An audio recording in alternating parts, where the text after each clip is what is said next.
What's going on, guys? Welcome back to the channel. This, as you know, is my 1999 Jeep Wrangler TJ, and if you own a Jeep or you've watched the channel, you know that I like to mod this Jeep, and anyone with a Jeep usually ends up modding the shit out of their Jeeps. So I'm no different, and I've put a lot of stuff on this Jeep to make it custom, to make it my own, and to better suit what I use it for, which is, it's my daily driver. I've done nothing to help it in its aspect of a daily driver, but I have done some stuff to improve the off-road performance and make it look a little better.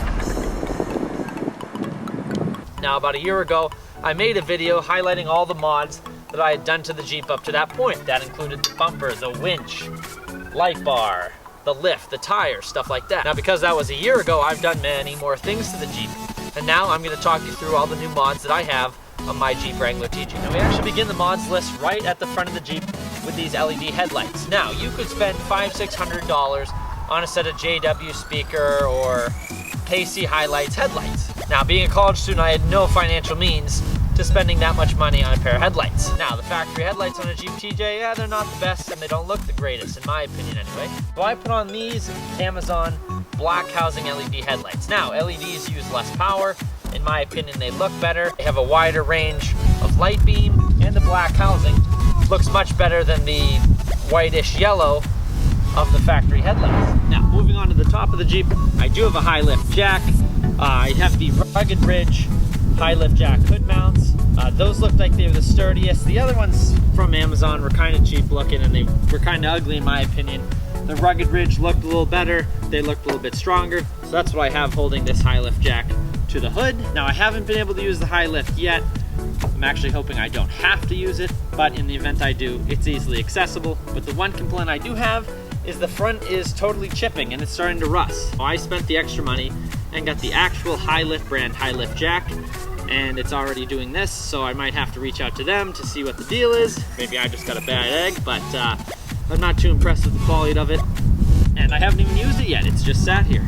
I also have included the high lift jack cover because living in New England, salt and stuff, I didn't want to get into the mechanism to rust it further or make it so that it stiffens everything up, so it won't even work when I need it to. Now, I will list all the mods that I have for this Jeep with their proper links in the description down below, so be sure to check those out. Now, moving to the side of the Jeep, these are rock hard 4x4 rock sliders with the tube step. Now, if you've seen my previous videos, you know I have 33-inch tires with a 3-inch lift on this Jeep. For shorter people, it is a bit difficult to get up into the Jeep. I'm 6'5", so I basically just step over the step to get into the Jeep. It actually made it a little more difficult for me, but if you're a shorter person, the side step will really come in handy. Now, I also got this side step so that it keeps rocks and stuff away from the body of the Jeep. If I somehow get pinned in an awkward angle, this will keep all the debris and bad stuff away from the body of the Jeep. So I've had these on for about 4 months now. They've held up really well and they look great. Now, moving to the back of the Jeep. First things first, the wreath is not one of the mods. I do that every year for Christmas. I think Jeeps, especially high-profile vehicles, should celebrate Christmas and spread some joy. But anyways, that's not the point. Hardtop. Now, in the past video, if you saw it or you've seen videos since then, I have a hardtop and a soft top from my Jeep. My hardtop had clear windows. And in a Jeep, there's a lot of glass. You can see right in the back seat. I didn't like that. And not for that reason, you sickos. So I got a really, really good deal on this hardtop, and it had factory tinted windows, so I couldn't pass up on it. I had to do it, and with the whole black theme, all black theme I have going on here, I think it looks much, much better than the big clear windows. Second mod at the back is these taillight guards. Now, I got these because I've had some close calls with backing into things off-road. I didn't actually break anything, but I didn't want to get to that point and have to replace the whole taillight. So I got a really good deal on these second hand. I gave them a quick coat of bed liner to toughen them up, make them look a little bit better. Those have worked out great for me so far.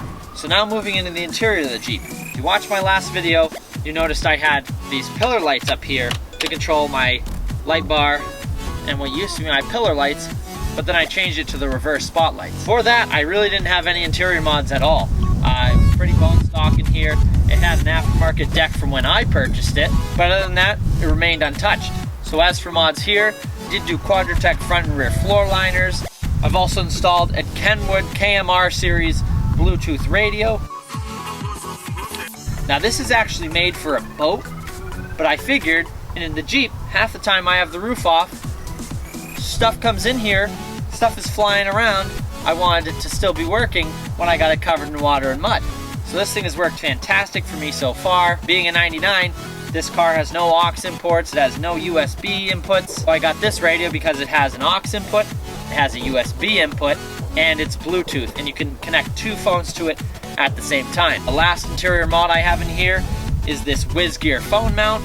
This thing works excellent. I can put it on there and go off-roading, bouncing around, and it still holds it sturdy.